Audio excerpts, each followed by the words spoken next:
कैसे हैं आप सब? आशा करती हूँ आप सब अच्छे होंगे।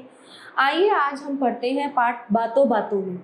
ठीक है, अब जो लेखक है ना, जिसने लिखा है वो अपना संस्मरण बता रहा है, यानी कि जैसे होता है ना, कुछ हम पुरानी बातें होती हैं हमारी, हम बच्चों को बताने लगे, हम उन्हें कहानियाँ सुनाने लगे, अपने कोई किस्से बताने लगे, तो वो उसका ये संस्मरण है। एक लेखक बंधु का अपना एक संस्मरण इस प्रकार है। कई दिन भोजन के स्थान में जलपान करने के बाद 20 रुपए जेब में आए और मैं घर से निकला। रुपए बस यही 20 थे, पर मांगे थी शायद 20,000। मुझे इन रुपयों को इस तरह खर्च करना था कि दूसरे रुपए आने तक परिवार की भूख हड़ताल फिर से आरंभ ना हो। मतलब उन्हें मुझे ऐसे खर्च करना था कि मेरी बचत भी हो जाए। ठीक है, मैं तो बाजार में सामान का सर्वे करने लगा, कहाँ क्या सस्ता है, और जब ये सर्वे समाप्त करके मैं सामान खरीदने को तैयार हुआ तो देखा सर्वे ही सर्वे में जेब कट गई और 20 रुपए तो गए ही, नई कमीज भी खराब हो गई। ये धक्का साधारण नहीं था, पर कटी जेब सिल सकती थी, गए दाम तो लौट के नहीं आ सकते थे। ठीक है, अब मैं कब तक न लौटता। घर वापस आया, पर सब लोग मेरी नहीं भोजन सामग्री की प्रतीक्षा कर रहे थे, और ये तो निश्चित ही है कि माँ या पत्नी के लिए उस सामग्री के स्थानों में मेरा कुछ भी उपयोग नहीं था। मैं वही तो है ना, वो सामान लेके आता तो उसकी अहमियत थी। यही नहीं, उनकी दृष्टि यह थी कि उनके आगे कई दिन बाद परसी गई भोजन सामग्री का अपहरण करता मैं ही था। आंसू और बकवाद असहता के अस्त्र हैं। मुझे दोनों का भरपूर शिकार होना पड़ा, पर दुख है कि इनसे मेरी कटी जेब सिल नहीं पाई। मैं बिना पानी पिए ही पड़ा रहा। शाम को डाकिये ने आवाज दी, डाक मेरी जिंदगी है, पर उठने को मन न हुआ तो पत्नी से कहा, लेना जी जरा चिट्ठियां। लौट कर आई कि वो तुम्हें ही बुला रहा है। उठा ये सोचते कि कोई लेख किसी पत्र से वापस आया होगा, पर देखा कि डाकिया जी मनी ऑर्डर का फॉर्म लिए खड़े हैं। एक एक सांस में लाख लाख स्मृतियां, पर सब सूचनाहीन। मनी ऑर्डर तो कहीं से आने वाला है नहीं, है ना। आने वाला ना हो, पर आ तो गया है। ये निकले 10 के नोट, तो मनी ऑर्डर 20 रुपयों का है। ठीक है, भेजा है इसी नगर के किसी श्याम सिंह ने, पर किसी श्याम सिंह को मैं जानता हूँ ये नहीं जानता। ना जानूं, पर मनी ऑर्डर मेरा है और किसी ने बड़े समय पर भेजा था, क्योंकि उसको बहुत जरूरत थी उस समय पे। 20 रुपए क्या है, रिजर्व बैंक ही मेरे घर आ गया। ये लीजिए कूपन, डाकिये ने कहा है।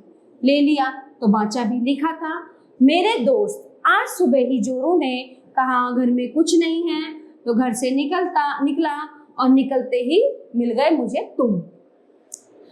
नई कमीज में बटुआ देखा तो सोचा चलो सगुन तो अच्छा है। ब्लेड ऐसा बैठा कि क्या कहूँ। उस पर बटुए में मिले कूपन पर संपादक ने लिखा था, कई दिन से आपके भूखे रहने की बात पढ़कर नियम के विरुद्ध पेशगी रुपए भेज रहा हूँ। सोचा ये लेखक भी मेरे ही जैसा है, और तभी मिल गया एक और बटुआ।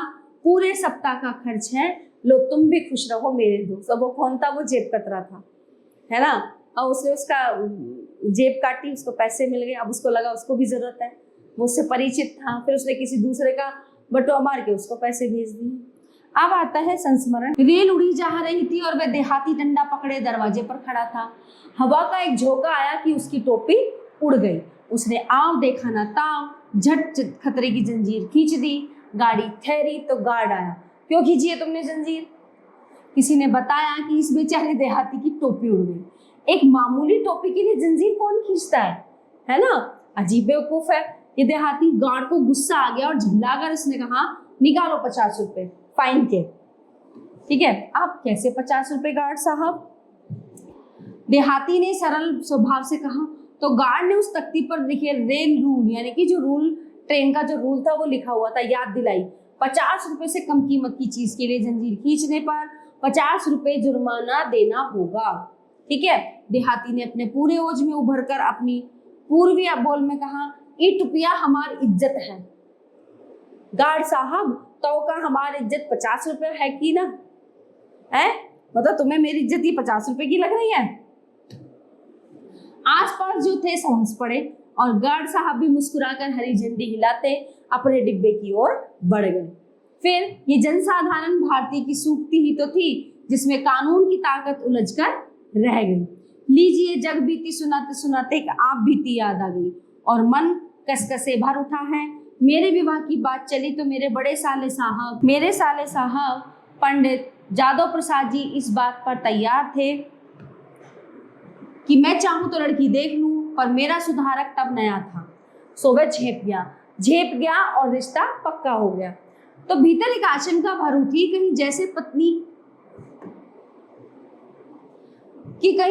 पत्नी पल्ले पड़ गई।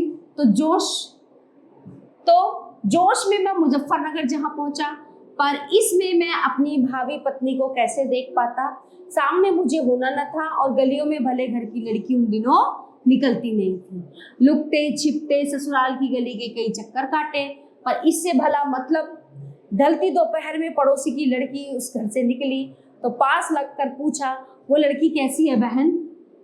इस प्रश्न के 30 वर्ष तक मैंने जितने स्केच लिखे हैं उस सबको उस लड़की ने एक शब्द में मात कर दिया।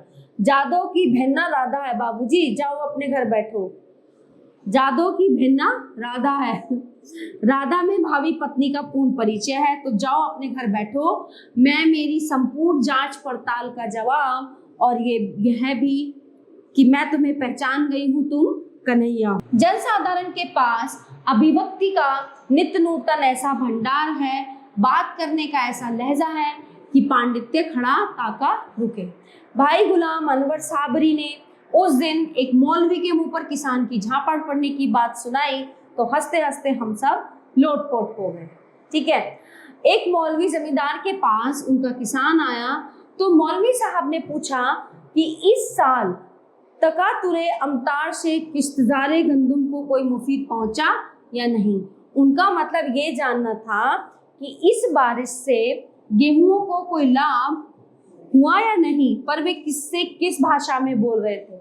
भाषा भी तो उर्दू थी जिसमें वो बोल रहे थे। ठीक है, अब किसान झला भुना या बड़बड़ाया नहीं, बस उठते उठते बोला, हुजूर इस वक्त तो कुरान पढ़ रहे हैं, मैं कल आऊंगा। किसान ने मौलवी को जो कुरान पढ़ाई, मौलवी सचमुच उसे जिंदगी भर याद रखेगा, इसमें शक नहीं। उस दिन स्टेशन के पास दो देहाती बंधु आपस में लड़ पड़े। दोनों एक गांव के थे। हरिद्वार में गंगा स्नान करने को एक साथ घर से चले, निश्चय ही दोनों मित्र। पर रास्ते में क्या हुआ, बात का बतंगड़ बन गया और दोनों लड़ पड़े। मैंने बीच में पढ़कर बीच बचाव किया तो हटते हटते एक बोला, ये न समझना कि हम तुमसे 19 हैं, जाने रही बहुत बिगड़ेल है हम, अपनी पर आवे तो अवे सारे का थप्पड़ ने मारत मुंह टमाटर बनाए दे। मतलब मार के तुम्हारा मुंह जो है टमाटर की तरह लाल कर दे। फबक्कर दूसरे ने कहा, तो तुम हूँ ही समझे रहो कि हम चुन के ना आए, भूषण ते मारत मुंह भाटा बनाए देवे। ठीक तो है, थप्पड़ की मार मुंह को लाल कर देगी और भूसों की मार उसे भुला देगी। कितनी सर्वांगपूर्ण अभिव्यक्ति है ये। हमारे देश के पास जनसाधारण के पास भाषा का ऐसा भंडार है कि हम उसकी अपेक्षा करके दर्शन और विज्ञान के ग्रंथ भले ही लिख लें, बातचीत नहीं कर सकते। आम आदमी की बातचीत में मस्तिष्क का माया जाल नहीं, हृदय की सहज सरलता होती है।